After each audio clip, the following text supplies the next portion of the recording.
Bonjour Hervé, eh bien écoute, merci de m'avoir convié pour ce projet. Est-ce que tu peux m'en dire un petit peu plus Ouais, salut de ce que Jean-Marc. tu veux présenter? Bien sûr.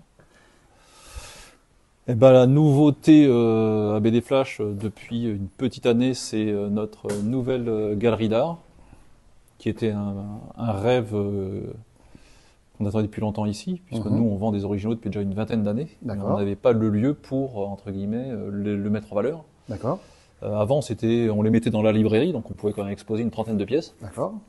Mais c'est vrai qu'avec ce nouvel espace de 60 mètres carrés, Mhm. ben, on peut maintenant exposer entre 40 et 90 pièces, en D'accord, fonction des formats. ok, Et là, ce que l'on voit au mur, ce que tu peux voir au mur, c'est une exposition qui vient de commencer, puisqu'elle a d'accord, débuté hier, ouais. et qui reprend presque 90 originaux de Bruno Mayorama sur sa série mythique, Garulfo. Mhm. Et c'est des dessins qu'il a fait au fur et à mesure ces 2 dernières années, un peu pour se détendre.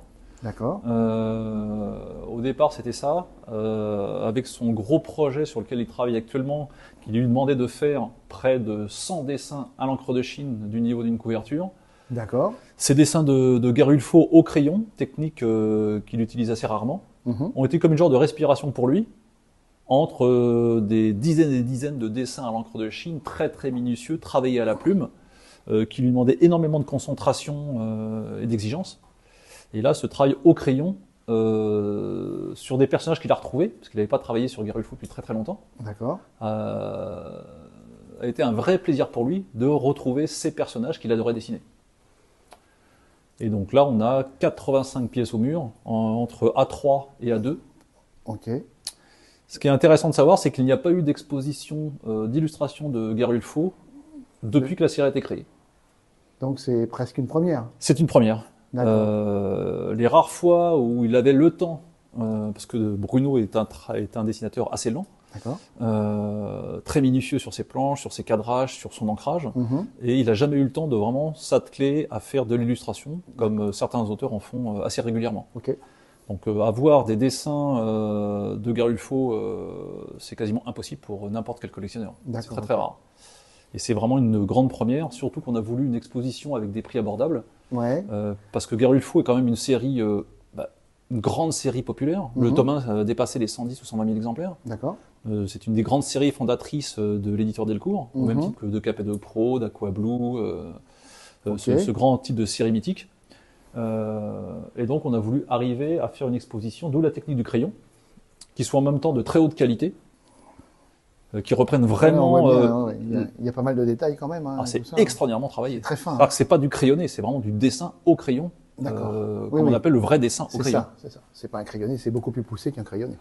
Au même niveau que son exigence sur ses illustrations à l'encre de Chine. C'est-à-dire retrouver son exigence en termes de minutie, de travail, de composition et de petits détails. Certains diraient de petites fioritures. Ouais. Et on a un travail sur la matière, sur les rochers, sur les arbres, les forêts, qui est absolument incroyable. Ouais, et le dragon aussi, là, c'est magnifique. Et donc, toutes ces œuvres sont à la vente, bien entendu. Oui, tout à fait.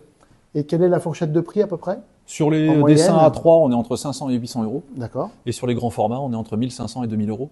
D'accord. Là où des œuvres à l'encre de Chine sont énormément plus chères. D'accord. Donc, en fait, ça permet d'avoir cet auteur, avoir une qualité de dessin à des prix abordables, en fait. Exactement, sur une série mythique, une grande série fondatrice de la BD des années 90. D'accord. Bon, ben, écoute. Et Bruno m'a fait un travail absolument hallucinant, parce qu'il était en même temps sur le grand projet D'accord. sur lequel on travaille ensemble, Ouais. qui sortira sur une coédition BD Flash Corette. D'accord.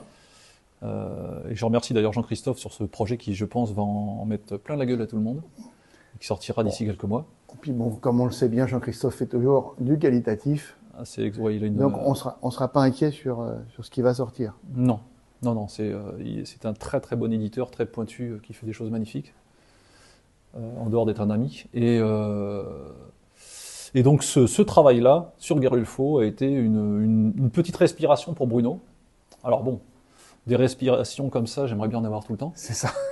Mais voilà, au départ, l'idée c'était, je lui ai proposé de se détendre un petit peu et de faire quelques petits dessins. Ouais. Et au fur et à mesure, c'est parti et je lui avais dit on va faire une petite expo sympa. Et puis il s'est emballé. Et on est passé au départ 60 dessins à 90, des grands formats. C'est lui-même à un moment qui m'a dit j'ai une idée, j'aimerais bien faire un grand format A2.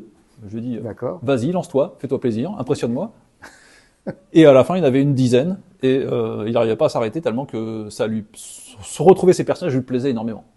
Voilà.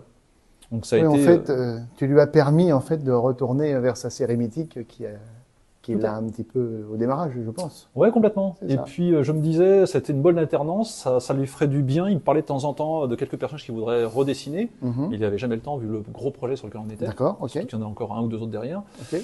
Et le fait de faire ses dessins au crayon, au départ, c'est parti comme l'idée, le samedi, je vais prendre 1 ou 2 heures, faire un petit truc en plus, puis le fignoler un peu plus tard, puis voilà. Et ça s'est emballé tout doucement sur les 2 ans et demi. D'accord. Et au départ, ça devait être 60 dessins faits plutôt dans le style crayonné un peu travaillé. Ouais. Et c'est parti sur des dessins au crayon extraordinairement travaillés, presque comme des gravures, quoi. D'accord. Voilà. Ouais, donc vraiment. Ah oui, quand on voit par exemple le travail qu'il a fait sur le château, où tu as Gerulfo avec qui s'envole, c'est le travail de finesse. Dire qu'il a fait ça au crayon, c'est assez extraordinaire. Ouais. Et donc c'est une technique qu'il a voulu retrouver, il a vraiment retrouvé le dessin qu'il fait à la plume, sachant simplement qu'il y avait une vraie différence artistique technique, c'est que la plume, c'est du trait, ça glisse. D'accord. Donc avec des plumes différentes, il arrive à avoir des épaisseurs différentes, et c'est quelque chose d'un mouvement beaucoup plus lissé. Sur les crayons, pour arriver à avoir de la finesse, il ne pouvait pas utiliser des crayons trop gras. Okay. Le problème, c'est que si on travaille des crayons très secs, 2H, 3H, 4H, on voit quasiment rien. C'est ça, on est d'accord. Donc pour arriver à avoir quelque chose qui est visible et en même temps qui est très fin, il a été obligé de travailler des pointes très sèches et par contre d'appuyer énormément.